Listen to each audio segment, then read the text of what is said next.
Hello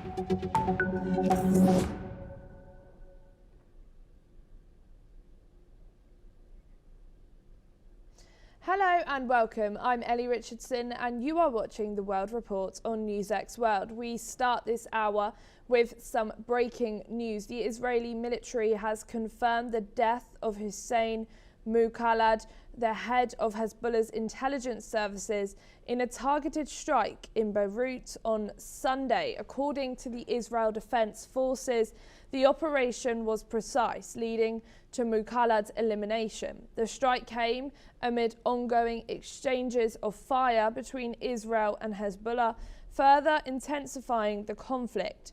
IDF says it is currently attacking in parallel in Lebanon and Iran. Separately, during the night, the IDF reportedly completed a wave of extensive strikes in Lebanon following the launches fired from Lebanese territory towards the territory of the State of Israel. As part of the strikes, the IDF targeted senior commanders in the Hezbollah terrorist organization in the Beirut area.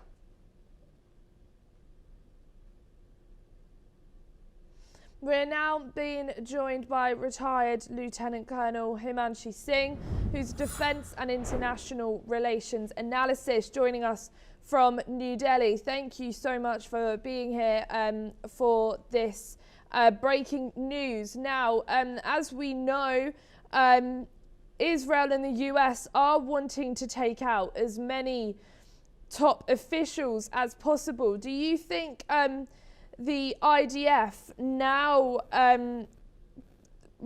having to confirm the death of Hussein is giving them another step up in this conflict? Good evening, Ellie.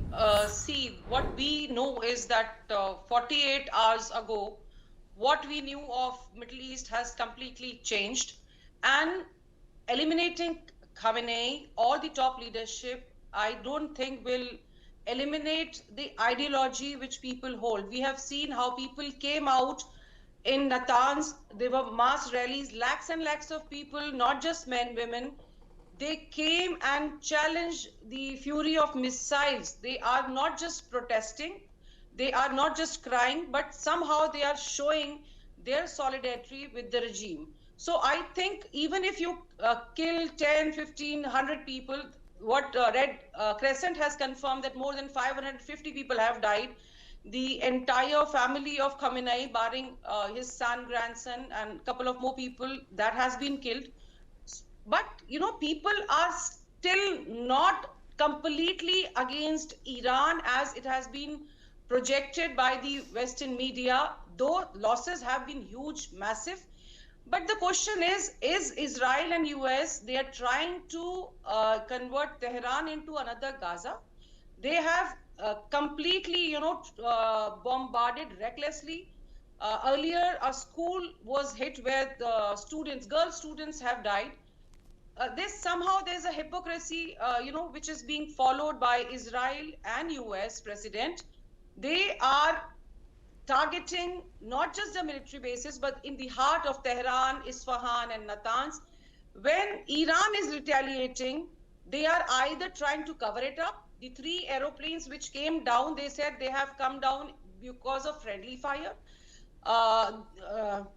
Israeli city of where we have these ports, Haifa, is on fire.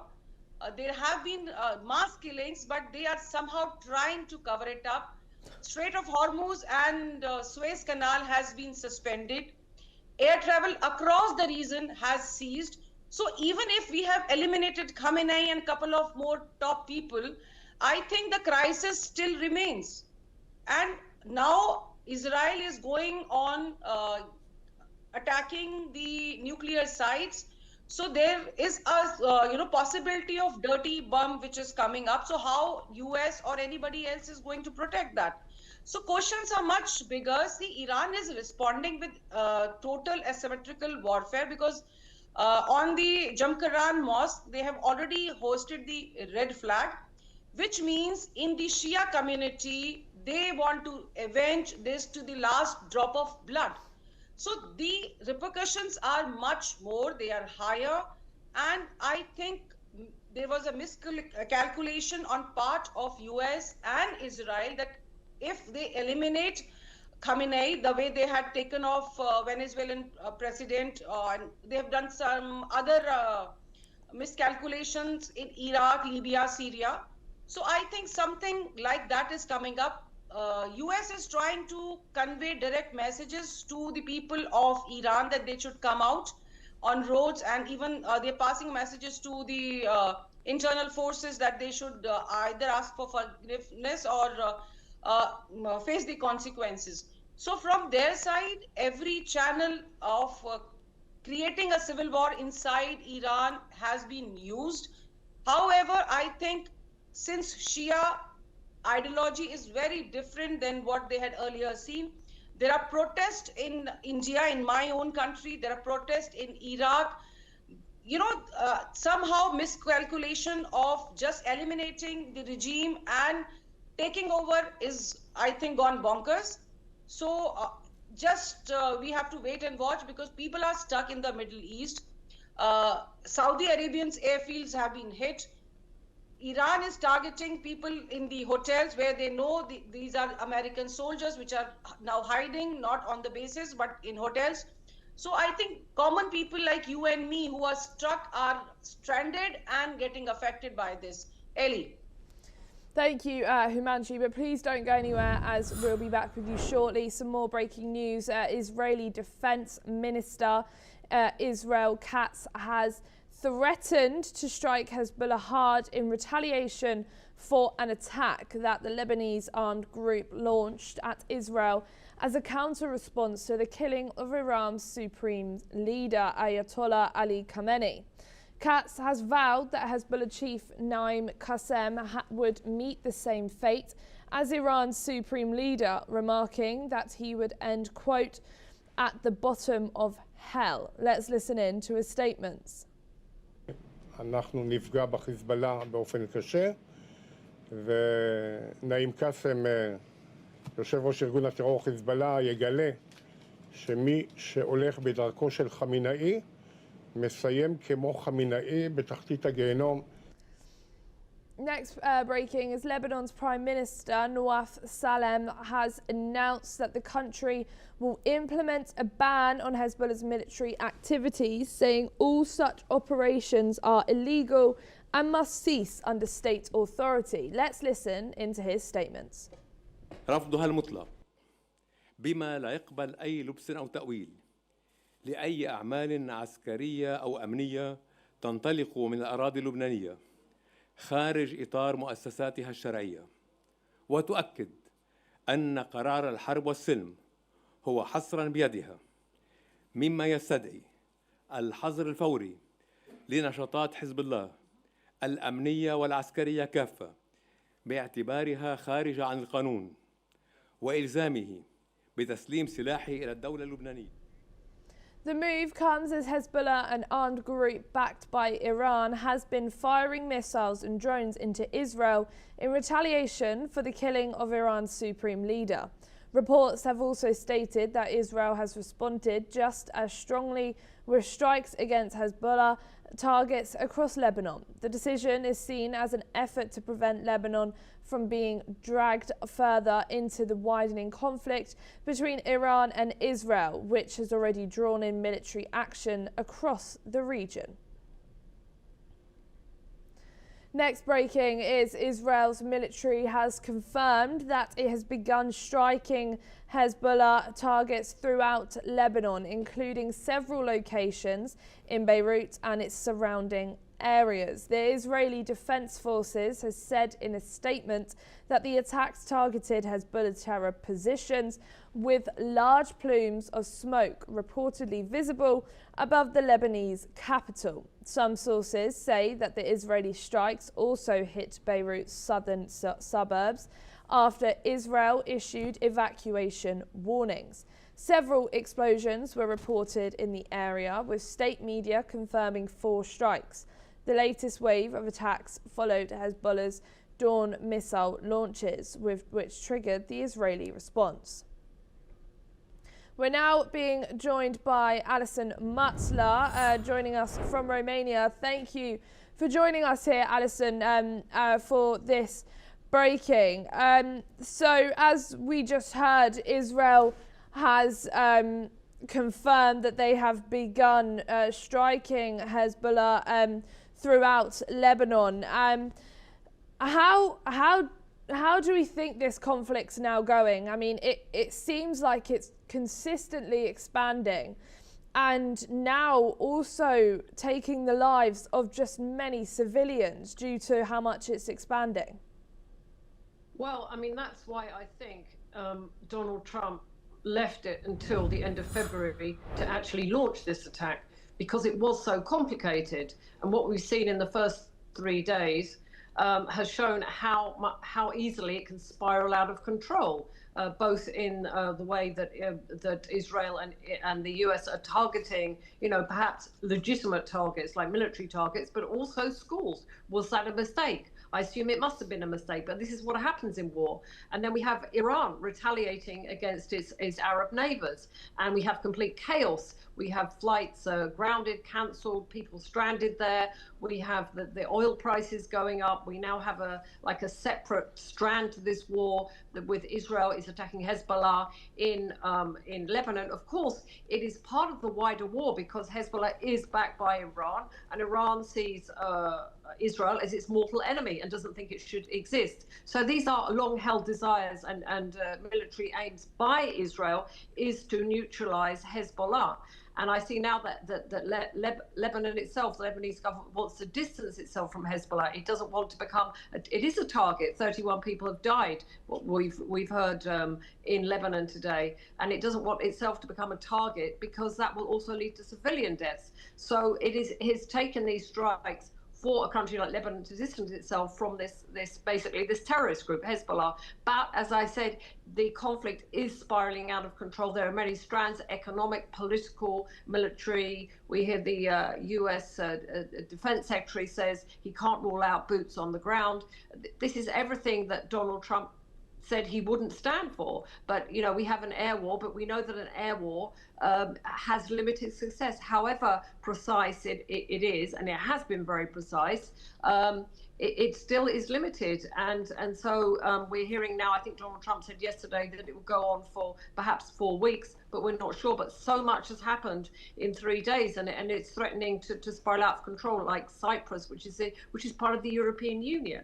That there were also attacks on British bases, or there were drones there yesterday, and there are reports that Iran could strike even further into Europe and in other areas as well. So it is a very volatile situation, and it would be hard to predict what will happen because we don't know really what the aims of Donald Trump and Israel are, except for eliminating Iran as a nuclear threat and their war efforts. Thank you, Alison. Please don't go too far, as we'll be back with you shortly. More breaking news. In a recent briefing, Lebanon's Information Minister Paul Morkos has stated that the responsibility for the recent rocket attacks launched by Hezbollah against Israel rests with those who carried out the operation and not the Lebanese people. Quoting Lebanese President Joseph Aoun, Morocco's has noted that Hezbollah's rocket fire launch had no justification, as it did not threaten either Israel or Lebanon. He has also emphasized that the actions of Hezbollah showed a disregard for the safety and interests of Lebanese and its people. Let's listen in to his comments. ما جرى صباح اليوم من إطلاق صواريخ هل هدد إسرائيل أم لبنان؟ إن ما جرى ليس مقبولا بأي شكل من الأشكال. إننا لا نزال نعطي الذريعة لإسرائيل لتدمير ما تبقى قائما. وقال الرئيس عون: من أطلق الصواريخ يتحمل مسؤولية عمله، وليس الشعب اللبناني يتحمل مسؤولية عملية متهورة.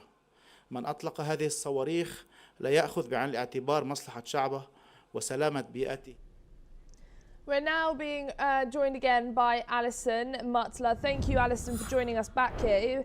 Like you were just saying, this war is now spiraling out of control, where now even the minister is having to come out and say Lebanese people aren't doing anything and they are innocent in all of this. It just seems like you was just saying earlier, that as it's spiraling out of control, more and more innocent civilians are now being killed. And with the Lebanese minister stating that the responsibility is not with them. Do you think Israel are going to listen to this and maybe stop, or do you think it's just going to keep spiraling now? I think Lebanon is desperately trying to disassociate itself totally from Hezbollah and saying this is separate, this is nothing to do with the Lebanese government, and this is, carried out by this, probably doesn't call it a terrorist organization, but carried out by Hezbollah, nothing to do with Lebanon. But I think that from what we're seeing, Israel has long considered Hezbollah is a deadly enemy. It's supported by Iran. Iran wants the elimination of Israel. So from what we've seen in Gaza, I think, Israel is not going to go out of its way to target civilians, but it'll be pretty bloody minded in attacking Hezbollah, and there will be civilian casualties. That's absolutely inevitable. And mistakes are made, and they are they're trying to cut the head off Hezbollah in Lebanon. This is their chance. That's how they see it, as in military terms, and they see it's not just a short-term goal; it's a long-term goal, and it's something they've for a long time. They want to get rid of Hezbollah, to eliminate it, to neutralize it, because it is considered a deadly enemy. And if civilians die, that's unfortunate. It doesn't look good for Israel, but I'm sure it's going to happen. And the civilians are the innocent victims here. And Lebanon is trying to make a statement saying that Hezbollah is not Beirut, the Beirut government. But it's good that, I suppose, they're saying it, but it's not going to make a lot of difference, I don't think. Yeah, thank you, Alison. Again, don't go anywhere, as we'll be joining back with you very soon. Some more breaking news for you. Iranian state media has said that Iran's supreme leader, Ayatollah Ali Khamenei's wife, Mansoureh Khashoggi, has passed away due to severe injuries. The circumstances surrounding her injuries and subsequent death have not been disclosed. This event marks a significant moment in Iran's political landscape, as the Supreme Leader's family plays a crucial role in the country's governance and public life. We are now being rejoined again by retired Lieutenant Colonel Himanshi Singh. Thank you for joining us back here. As we've just heard, Khamenei's wife has now passed away, and they've said due to severe injuries, but have not been disclosed of any particular information. How do you think how do you think Iran's now taking this? Now, we know it was very split in the reactions after his death, with people either praising or very upset by it. How do you think Iran's now going to take this, and also the US and Israel? See, the cause of death is just she succumbed to the severe injuries sustained during the joint US and Israeli airstrike, which happened on Tehran. So that was very, very unfortunate. Though the national mourning was declared for Ayatollah Khamenei, but she was a very private person. However, if we see the emotion, Iranian people are run by emotion. So when we see that she has died, as I brought out earlier in my discussion, that almost the entire family of Khamenei has been eliminated. So the loss of multiple, lives and succession circle, it complicates not just the national issues, but also the succession transaction during the high tension period. People of Iran, though, they held Khamenei in very, very high regard. However, wives, in this culture, they do not hold that kind of authority, or I'll say that kind of power, that any mourning for her will be done like what it was done for Khamenei. But what I see is that already all the red lines have been crossed. See, Israel and US came down calling this epic fury. But more fury is being seen from the Iran side. See, nobody is actually bothered about how many people are dying. True leadership is all about protecting your people, making sure that they stay safe.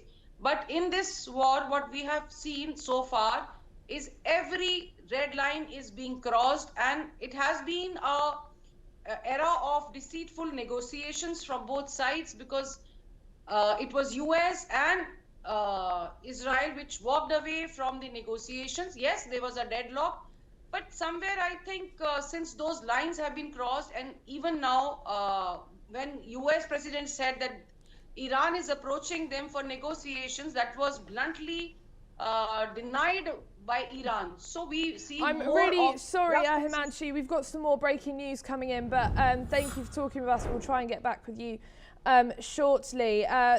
We've just heard that the US Embassy in Lebanon has renewed its urgent call for US citizens to leave the country immediately as the Middle East conflict expands into Lebanon. The embassy has advised US citizens to avoid travelling to Lebanon and also to depart from the country without any delay. This comes as reports of Israeli strikes pounding Beirut's southern suburbs emerge. Several villages in South Lebanon have also been hit. The US Embassy has specifically urged US citizens to leave southern Lebanon, areas near the Syrian border, refugee settlements, and also the Dahaya neighborhood in Beirut. Iranian cleric Ali Reza Arafi has delivered some of his first public remarks since he was made a member of Iran's Temporary Leadership Council. In remarks aired on state television, Arafi says he hopes that a new supreme leader will be quickly appointed. The 88-seat Assembly of Experts, a group of mostly hardline clerics, will choose a replacement for Supreme Leader Ali Khamenei, who was killed on Saturday. But no clear successor is in place. Let's, in fact, listen in to the comments coming from the Interim Council. یک بار دیگر امریکا و رژیم صهیونی یک محاسبه غلطی را مبنای یک اقدام ناروا، ناصحیح و ظالمانه قرار دادند و ان شاء الله این محاسبه هم غلط در خواهد آمد و ان شاء الله این شورا با جلسات مرتب و با دقت لازم به وظایفی که بر عهده دارد خواهد پرداخت. همینجا من به همه نیروهای مسلح عزیزمان و به ملت بزرگ و شریفمان اطمینان میدهم که همه قوای کشور در خدمت شما هستند. شورای موقت رهبری تشکیل شد. در کمترین زمان ممکن به وظیفه خودشون به خوبی ایفا خواهند کرد و انجام وظیفه خواهند نمود و مطمئن باشند که سرداران عزیز شهید ما هم بلافاصله علمداران دیگه جایگزینشون خواهند شد. We are now being joined again by Alison Mutler. Thank you for joining us back here for this. How long do you think it will take for them to appoint a new supreme leader? And do you think they're also hesitant to say who it will be or who's in the running, as Israeli and US forces seem to want to try and take out anyone it could possibly be?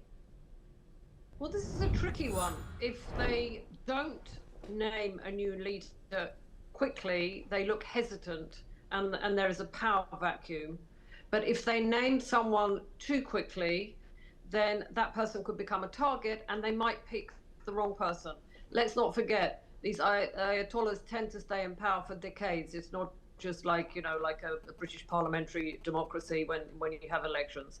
Khamenei was in power, I think, for 37 years, and there's only ever been one other leader, and before that was the monarchy. So they are in a tricky position. I mean, one would assume that because of the way the system works there, and it is very complex, they did have Khamenei had somebody lined up, but now he's gone. That option may be off the table. So they do need to name someone, so you know, to get rid of a power vacuum. Power vacuum is never good because then there are internal struggles and that will weaken Iran even more. But on the other hand, they shouldn't just rush to name someone and that person hasn't been fully vetted or agreed on. But we don't really know what is going on in the behind the scenes, what the power struggle. For sure there'll be power struggles going on behind the scenes, but we don't know what is happening because it is a closed society, and apart from, you know, perhaps some reports will leak, it's unclear. But they are in a bind here. It is a very tricky situation from Iran because they need to show that they are strong, that they're hitting back, and they do have a leader, but they can't just rush to put anybody in place. So I think we'll see perhaps in the next, I think they will try and do it fairly quickly, perhaps within a week, because otherwise it looks pretty bad. It's like they have no leader, and Iran certainly doesn't want to look like that. But let's hope, I mean, for their sake, that they have been, somebody has been being prepared. But with the elimination of Khamenei, of course, all those calculations could have flown out the window. So I think there's going to be a lot of plotting and power struggles going on at the moment in Tehran. Thank you, Alison, for joining us here on NewsX World. More breaking news. Iran's Supreme National Security Council head, Ali Larijani, has stated that the Islamic Republic is fully prepared for a prolonged conflict with the United States and Israel. Larijani added that Iran is equipped for a long war, contrasting it with the United States' readiness. This comes amid escalating conflict in the Middle East. US and Israel continue to strike Tehran after killing its supreme leader, Khamenei. Meanwhile, Iran has launched retaliatory strikes across US bases in the Middle East. US military has announced that 4 US service members have been killed during the US attacks on Iran. These deaths mark the first American casualties in a major offensive. US President Donald Trump has said that it could likely lead to more losses in the coming weeks. According to reports, the 3 who were killed were US Army soldiers deployed to Kuwait as part of a unit that oversees supplies and logistics. US Central Command has said that several others sustained minor shrapnel injuries and concussions and were going to return to duty. The command has added that major combat operations continue and response efforts are ongoing. In a series of diplomatic moves, China's foreign minister has expressed strong backing for Iran, emphasizing China's commitment to safeguarding Iran's sovereignty, security, and territorial integrity. The foreign minister's remarks came after a crucial call with his Iranian counterpart, further strengthening bilateral relations amidst rising tensions in the Middle East. Additionally, China has reaffirmed its support for Iran's rights and interests in a rapidly changing geopolitical landscape. The minister also held calls with French and Omani counterparts, discussing the current Middle East situation.